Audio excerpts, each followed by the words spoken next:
BCB সভাপতি নির্বাচিত হলেন আমিনুল ইসলাম বুলবুল, সহসভাপতি ফারুক আহমেদ এবং সাখাওয়াত হোসেন। ক্যাটাগরি 3-এ নির্বাচিত খালেদ মাসুদ পাইলট।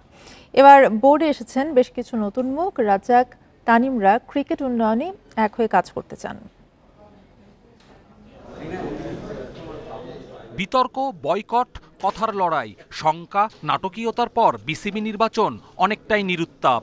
ফলাফল অনুমেয় ছিল, ভোট গ্রহণ মোটা দাগে শুধুই আনুষ্ঠানিকতা। সোমবার সকাল 10টা থেকে শুরু হয় ভোট গ্রহণ, চলে বিকেল 4টা পর্যন্ত। মোট 156 জনের মধ্যে ভোট দিয়েছেন 115 জন।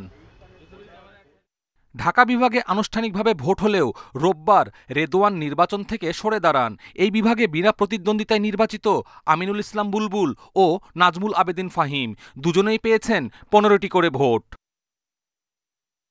ক্যাটাগরি বিতে 17 জনের মধ্যে 12 জন পরিচালক নির্বাচিত।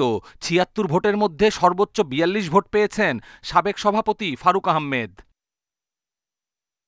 অন্য দুই ক্যাটাগরিতে প্রার্থিতা প্রত্যাহার ও বর্জনের ঘটনা ঘটলেও নির্বাচনের ময়দানে ছিলেন ক্যাটাগরি সি এর দুই প্রার্থী দেবব্রত পাল ও খালেদ মাসুদ। ভোটে 35-7 ব্যবধানে জয়ী সাবেক অধিনায়ক পাইলট, যদিও আনুষ্ঠানিক ফল ঘোষণার আগেই তা প্রত্যাখ্যান করেন দেবব্রত। 10 জন, 2-এ 12 জন, এনএসসি থেকে 2 জন, 24 জন। ক্যাটাগরি 1-এর রেজাল্টটাও তারা এভাবে নির্বাচনটা অনুষ্ঠিত করলেন। কাজেই নির্বাচন তো অবশ্যই কোনো খারাপ জিনিস তো গ্রহণ করার উপায় থাকে না। রংপুর বিভাগ থেকে নির্বাচিত হাসানুজ্জামান। চট্টগ্রাম, খুলনা, সিলেট ও বরিশালে আগে থেকেই বিনা প্রতিদ্বন্দ্বিতায় নির্বাচিত হন 6 জন। আলোচিত নাম সাবেক ক্রিকেটার ও নির্বাচক আব্দুর রাজ্জাক ও কণ্ঠশিল্পী আসিফ আকবর।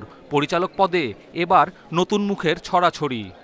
অবশ্যই ইনশাল্লাহ, বিকজ এটা আমার এথিক, তো আমার এথিক আসলে চেঞ্জ হওয়ার চান্স খুবই কম। ইনশাল্লাহ দোয়া করবেন আপনারা, অবশ্যই যে ভালো কাজ করার জন্য আমি চেষ্টা করব আর কি। কেউ না কেউ তো সবসময় প্রথমবারের জন্য এসেছি, সো এই আশা থেকে আমরা চেষ্টা করব যে আমরা ভালো মতো কাজ করি এবং আমরা সবাই বেস্ট এফর্ট দিয়ে। আমার কাছে মনে হয় এভরিবডি যারা সিলেক্টেড হয়েছে হ্যাজ এনাফ ট্যালেন্ট এই ক্রিকেট বোর্ডকে চালানোর জন্য। ক্লাব যারা ওই পক্ষ থেকে যারা আসেন না, এই ক্লাবের পক্ষ থেকে তারা থাকলে ভালো হতো। সবাই মিলে আরও ভালো একটা নির্বাচন আমরা দেখতে পেতাম।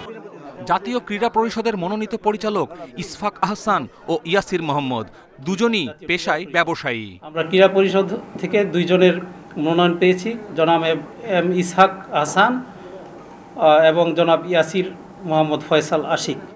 কপিল পাল, ইন্ডিপেন্ডেন্ট নিউজ।